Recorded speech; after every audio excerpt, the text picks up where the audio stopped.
السلام عليكم ورحمة الله وبركاته. اللهم صل وسلم وبارك على سيدنا محمد وعلى آله وصحبه أجمعين. النهاردة هنعمل شاورما اللحمة مع بعض بطريقة سهلة وبسيطة جدا. هنا معانا قطع ليا بنحطها على النار نسيحها، لو مش متاح ممكن نحط سمنة بس اللي ده طعم حلو.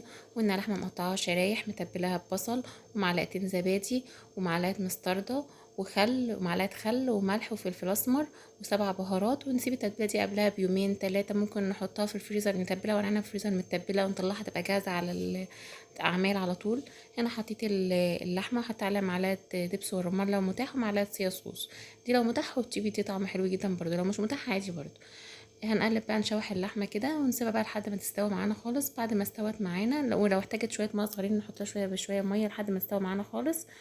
بعد كده نقطع بقى البصل والفلفل ونسيبهم بقى يتبلوا وكده تبقى الشاورما جاهزه معانا. هنحضر بقى في الكريب اللي احنا هنحشي بيه الشاورما.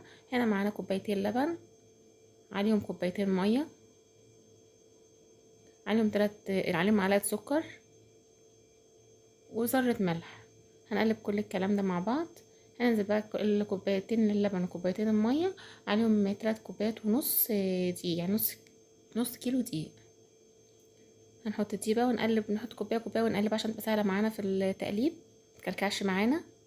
يلا تنسوش اللايك والاشتراك في القناة وتفعيل الجرس عشان يوصلكوا كل جديد. دي اسهل طريقة للكريب واحلى بكتير من اللي فيه بيض. البيض بيدي زفاره، يعني ده انا جربت ده وجربت ده، بس ده احلى طريقه للكريب واكتر طريقه ناجحه وما فيهوش اي ريحه زفاره خالص.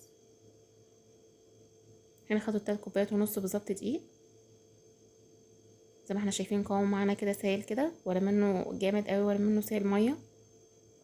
هنصفيه بقى عشان لو في اي كلكعه او حاجه ما اتضربتش معانا يبقى سهل معانا وما يبقاش فيه كلاكيع في الكريب. بعد كده هنجيب طاسه على النار، يا دوبك ندهنها اول مره بس ندهنها مسحه زيت بسيطه، ونجيب اللي هي العصايه بتاعه الكريب دي بتفرده معانا بكل سهوله في قلب الطاسه. اول ما يستوي معانا من تحت بنقلبه على الجهه التانية. هنا خلاص كده استوى معايا، اتقلب بكل سهوله ما بيلزقش ولا اي حاجه، بس اهم حاجه تكون طاسه تيفال. كده خلاص هعمل بقى كل كميه انا يعني كده خلصت كل انا الكميه. شايفين طلع زي 3 كوبايات ونص، طلع حوالي 11 وحده كريب، يعني عشان لو انتوا عايزين تعملوا المقدار ده او تزودوا او تضعفوه. حلو جدا وطري جدا. واول ما تطلع طبعا بتحطيه في قماشه ما بين فوطين عشان يفضل طري معاكي.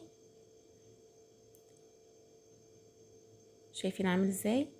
هنا بقى نعمل السندوتشات. هنا هنعمل بقى طحينه خالص عادي، طحينه عليها شويه يعني عصره ليمونه وشويه وملح وكمون وشطه وشويه لبن، ونحط الطحينه وبس كده. دي الطحينه، سلطه الطحينه. نحط بقى الشاورما، نكون محمرين بطاطس، ونعمل بقى السندوتش ونعمله بقى على الجريل او على الطاسه على النار. لو عندك سندوتش ميكر حطيه فيه، مش عندكش سندوتش ميكر على طاسه على النار ودهنيه دهنه زيت بسيطه هيديكي نفس القرمشه ونفس النتيجه. انا كنت عملته على الجريل بقى. شايفين عامل ازاي؟ والجبنه سايحه طعمه حلو جدا. جربوش تندموا، متنسوش اللايك والاشتراك في القناه وتفعيل الجرس عشان يوصلكوا كل جديد.